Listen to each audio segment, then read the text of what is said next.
we're here to help start yours. What is the real face of poverty in America today?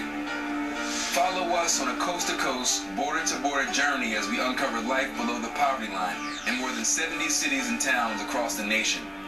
Explore photographs, interactive maps, and written essays. Get an in-depth look at the human side of those trapped in our growing underclass and experience an America that's rarely ever seen. Go to MSNBC.com/geography of poverty. President Obama will soon be making a push to cement his legacy in another key area, criminal justice reform. The New York Times reports that in the coming weeks, he'll use his clemency powers to free dozens of federal prisoners locked up on nonviolent drug offenses. He talked about it earlier this year. I think what you'll see is not only me exercising that pardon power and clemency power more aggressively for people who meet the criteria. Nonviolent crimes have served already a long period of time, have shown that they're rehabilitated. But also we're working with Democrats and Republicans around criminal justice reform issues. If we can get some action done at the federal level, that will make a difference in terms of how I think more and more states recognize it doesn't make sense for us to treat nonviolent drug offenses the way we do.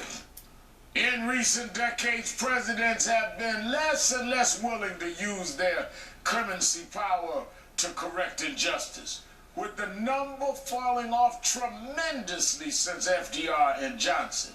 President Obama wants to change that. And as part of his broader push to address the worst injustices of the criminal justice system, he already set new guidelines on sentencing for federal drug offenders, and he wants broader action from Congress.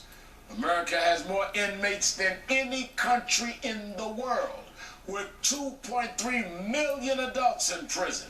If President Obama can begin fixing that, it will be another huge achievement for his legacy. Joining me now is former Deputy Attorney General James Cole. Last year, he helped create the initiative for nonviolent inmates to have their sentences commuted. Thanks for being here, James. It's my pleasure, Rev. Thanks for having me. James, when the president commutes these sentences, obviously it's life-changing for the people involved. But there's also a larger symbolic reason for this, doing this, isn't there? People have to believe in our system. They have to think that it operates in a fair way. And a lot of these sentences really told people that it wasn't operating in a fair way. We had the crack, powder, cocaine disparity that was way out of whack. But when that got fixed, it didn't fix it for the people who had been sentenced in the past. What's happening now is we're fixing that.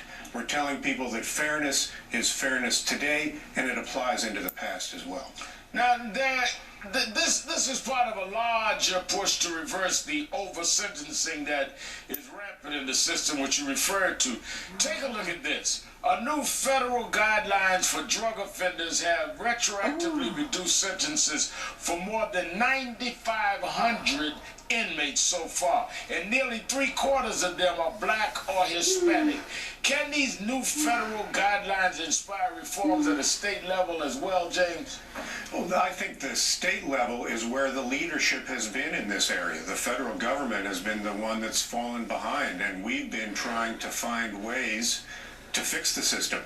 When I first came into office as Deputy Attorney General, I looked at the states to see what they did to fix the problem, and they all told me the thing they needed most was a state legislature that would work with them. And that's one thing that we haven't had. We need reform from the Congress right now to make this permanent and to make it lasting. The so-called war on drugs has locked up a lot of people who have no business in prison. Drug offenders make up 50% of the federal prison population. That's over 95,000 people, more than any other criminal offense. How has this policy gotten so out of hand? Well, I think it started with the theory that you just take criminals off the street and crime will be solved. But that turned out to not be the case. you take a look back and you see that there's too many people in jail for way too long a period of time, and there's no good reason for that kind of length of sentence. We really need to do things to try and solve the problems that brought these people into the criminal justice system in the first place. We hadn't been doing that. The focus right now is to make sure people get some treatment, get some help, get some attention to the things that drove them to crime in the first place. And we're seeing some bipartisan support in this. Now I am better some now. Republicans are coming on board on this. Grover Norquist and others have done this show around some of the issues of criminal justice. Now I am better. It's caught on in a bipartisan way like I had never imagined it would, and I welcome that. I think the devil's in the details, though. There's a lot of different bills floating around the United States Congress. Some are good, some are not so good. We need a good one. Former Deputy Attorney General James Cole, thank you for your time tonight and your important work in this issue. Thank you so much. That's very Stay better. ahead. So much USA makes always. history, sets records, and brings the country together. I am so better this time. It's not just a suit anymore, it's a mind change. This July, bring your gently used professional attire to Men's Warehouse and we'll donate it to men re-entering the workforce. And as a thank you, you'll receive 50% off your next purchase. Give us No change your alleys, life. no anything. Choose freely. It's Article 1 and go PGA professionals to teach you. Hey, hey! Hello! The most advanced Hello. professional center in the nation. Carl's Golf Lab. Anybody? Best. Anybody? Before you buy. Hello? Say.com or Hello? 704-849. This holiday weekend, we saw a stunning and tragic surge in gun violence in Chicago. Let's go show The anything youngest about victim was a this. 7-year-old boy. Watching fireworks with his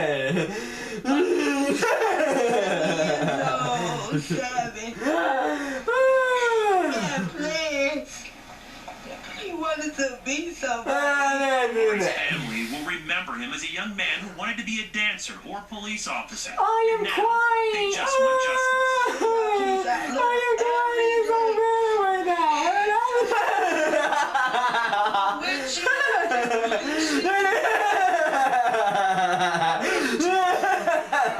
playing basketball at a park named after a deep penalty. Let's celebrate! It all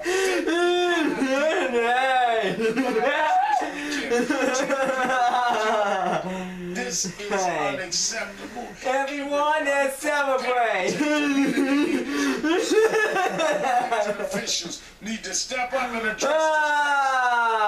Children are dying in the street. Congratulations, son!